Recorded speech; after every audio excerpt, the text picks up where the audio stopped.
6 నెలలకు ఒక రూపము నలభోషనంటే గడలమ్మనంటే సూదులమ్మనంటే కనకాల తక్క వయసునంటే నా చిన్ని తమ్ముడు పేర్గుల వలన శరణము 7 రకజలము యాగంగా ఉన్నాము తల మీద దండ పెట్టుకుని నా పేద గ్రామానికి విచారం భక్తితో చేసిన మీ వినవి తెలిపండమ్మా. సంతోషంగా ఆనందంగా మీరు చేసి ఆనందంగా అనుకున్నాను. అమ్మా పాడి పంటలు కొంచెం మంచిగా అయినట్లు చూడండి తల్లి. పాడి పంటలు నేడు ఆకాశాన్ని అందుతున్నాయి. పేదవాళ్ళమంతా ఎలా బ్రతకాలి, ఏం చేయాలి, మీరు మార్గదర్శనం చేయండి తల్లి. పాడి పంటలు సక్రమంగా తీసుకున్నాను. దళారుల చేతులు తెగాలి నాడు కాదు వాళ్ళు. మీకు కోరినంటే వర్షాలు కోరినంటే పాడి పంటలు ఇస్తున్నాను వాళ్ళకు. అమ్మా ఈ మధ్య కాలంలో ఈ నానా రకాలైన జబ్బులు వస్తున్నాయి తల్లి. వాటన్నింటి నుంచి మీరు కాపాడతారని మిమ్మల్ని మనస వాచ కర్మ నమ్ముకొని ఉన్నాము తల్లి. మీరు తప్పకుండా రక్షించాలి తల్లి. నా గ్రామ ప్రజలను ఎటువంటి ఆపదాను ఎంత పెద్ద వ్యాధి వచ్చినా నేను ఉన్నాను కదా.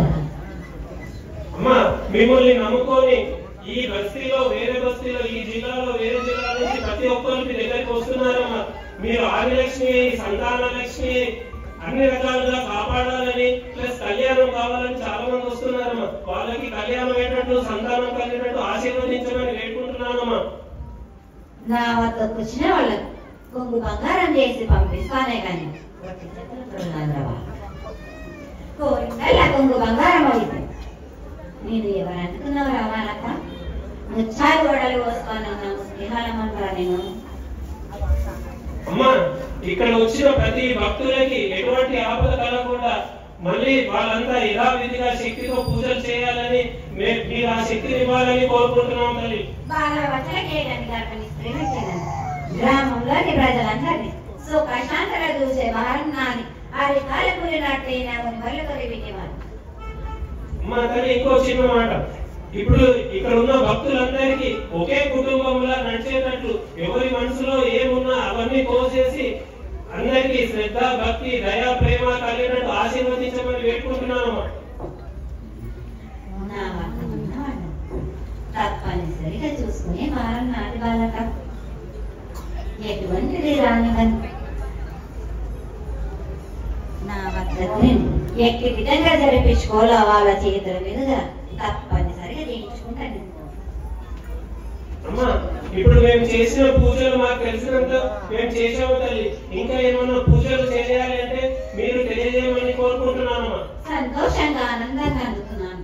ఏటికి ఒక్కసారి కాకుండా మీరు పౌర్ణమికి నాకు హోమం జరిపించండి వాళ్ళకు. సరే అమ్మా మీరు అన్నట్టు పౌర్ణమి హోమం చేయాలంటే మీరే శక్తిని ఇవ్వాలి, మీరే ధైర్యాన్ని ఇవ్వాలి, మీరు ముందుండి చేయించాలి తల్లి. మేము మీ సేవకులమే కానీ ఇంకా మేమేం చేయలేము తల్లి. కాబట్టి మీరు శక్తిని ధైర్యాన్ని ఇస్తే మేము తప్పకుండా చేస్తాం తల్లి.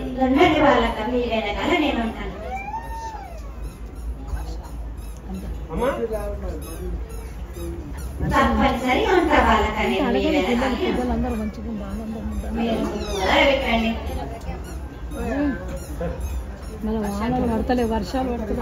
వర్షాలు ఎలా ఉన్నాయమ్మా ఈసారి?